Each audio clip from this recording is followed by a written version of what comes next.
Kimberly Clark is the leading personal care company that has been generating wealth for shareholders for years and years. However, as of recently, the company has largely failed to surpass its shareholders' expectations. But is this a trend that will continue into the future? Does Kimberly Clark have the potential to be one of the best value investments at the current point of time? And is Kimberly Clark at its current price point a buy? This is Might As Well Invest, becoming smart money. On a quick side note, the YouTube algorithm has recently stopped pushing my videos. So if you want to help me out with no additional cost whatsoever, I would appreciate it if you could smash the like button, drop a sub, or maybe even share your take on Kimberly Clark in the comments down below. Kimberly Clark, which was founded in 1872, is not only a leading consumer staples company, but also the market leader when it comes to personal care. While for some the word market leader might be an over-exaggeration for a company with a rather small market cap of 45.7 billion, it is still fair to say that for the personal care segment, this is still an absolute powerhouse. However, this valuation obviously does not come from their market position alone and can to a huge extent be attributed to their revenue of about 19.1 billion. However, in order to see what may drive Kimberly Clark going forward, let's dig into that revenue a little bit further. Generally speaking, Kimberly Clark divides their revenue into three segments, the biggest one being personal care with about 9.3 billion. This is then followed by their consumer tissue segment with about 6.7 billion in revenue, and last but not least, we still have the K&C professional segment, which contributes the missing 3 billion to the overall revenue.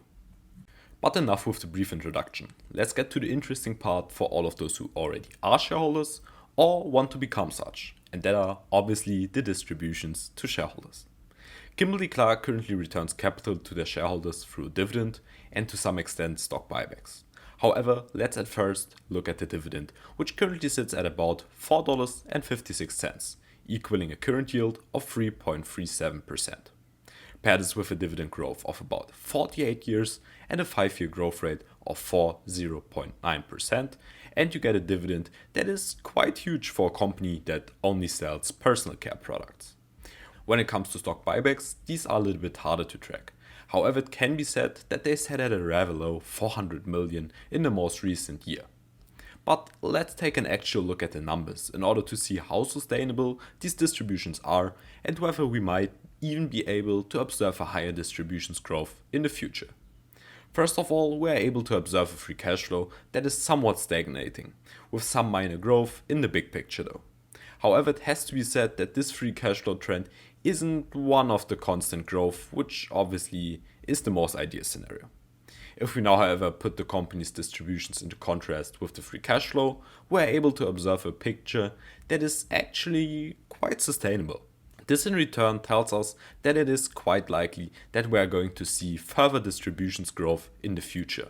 While this might slow a little bit down, since the free cash flow isn't as big as it has been in previous years when compared to the distributions, but I mean, it's still growth at the end of the day. However, let's also take a look at the balance sheet to also get an idea of Kimberly Clark's overall financial state. As per usual, let's start out with the year of 2016, in which Kimberly Clark's total assets sat at about 14.6 billion US dollars. These were made up by about 117 million in equity, 7.5 billion in financial debt, and 6.9 billion in non-interest paying capital. But in order to be able to actually evaluate this even further later on, we want to calculate the net debt. This is obviously done using Kimberly Clark's debt and its cash position of about 923 million, with which we get a net debt of about 6.5 billion. If we now compare this to the year of 2020, we can see an increase in total assets to about 17.5 billion, which were made up by about 869 million in equity, 8.3 billion in financial debt, and 9.3 billion in non-interest paying capital. Let's however again calculate the net debt just like we did for the year of 2016, with this year's cash position of 303 million. This time we get a net debt of 7.9 billion, which is a rather decent increase. But let's also find out how sustainable the debt of Kimberly Clark actually is and whether the debt has gotten more or less sustainable. This is done using the EBITDA, which after some basic calculations leaves us with a sustainability factor of 1.6 for the year of 2016 and 1.97 for the year of 2020. While this is a decent increase, Kimberly Clark's debt situation still is in a quite sustainable state. Therefore, I personally wouldn't worry about their debt position. Alright, so since we now have the financials covered, what we want to do is get the margin of safety, as this will help us with getting the fair price per share for Kimberly Clark. Let's at first start out by taking a look at the upside that they actually bring to the table. Most significantly, you obviously have to start out with the fact that Kimberly Clark's business is a true all-weather business. No matter the economic conditions, people will always use personal care products, both at home but also at work. And trust me, most likely either your workplace or maybe even you at home use products from Kimberly Clark. While the pandemic showed that the demand of their products for work environments can for sure decline, with obviously less people going to work, it still has to be said that even this segment performed quite decently throughout the pandemic. What I also want to add is that I personally see a chance for the company in the future, as from my expectations, hygiene requirements after the pandemic at almost every sort of workplace will be leveled up a notch, which in return puts additional revenue into the hands of Kimberly Clark. Therefore, I will be reducing my margin of safety by about 5%. Second of all, I would also add a fact that somewhat already played a role in my first point for Kimberly Clark, and that is their market leader portfolio. While they in recent years have surely been struggling with a few of their competitors, it is still safe to say that almost every one of their products is either number one or number two by market share, almost all over the globe. May it be toilet paper, paper wipes, or just diapers, the name Kimberly Clark stands for quality products that resonate very well with their customers. And as I have stated countless of times before, gaining such a status and reputation can be a huge driving factor for a company making its business almost invincible to attacks from the outside. Therefore, I will be reducing my margin of safety by about 5%.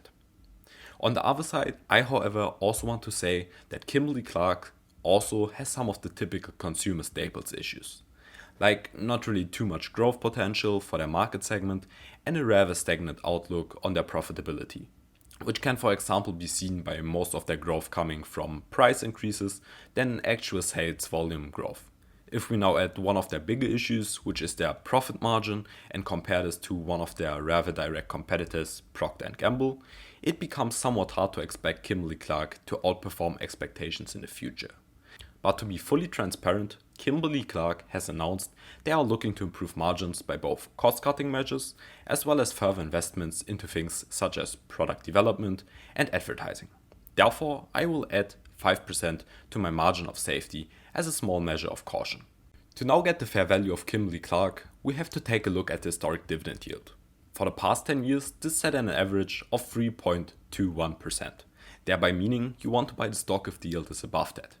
To put it into numbers, with the current dividend of $4.56, a fair price to pay would be $142.05, which would mean with the current share price of $135.30, you would be getting a 4.76% discount.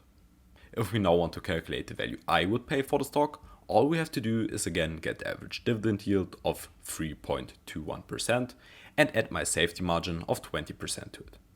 This gives us our target yield of 3.85%, which leaves us with a price to buy the company at of $118.44. To sum it all up, I think Kimberly Clark is a pretty decent and well-rounded consumer company that not only offers potential as a dividend power play, but also a decent long-term value stock outlook that might be very well positioned in retirement portfolios. However, it has to be said that in regards to the share price, I wouldn't really expect huge growth and a rather stagnant price going into the future. Therefore, I would as of today rate Kimberly Clark a buy up to its fair price for all of those looking for a stable anchor in their portfolio.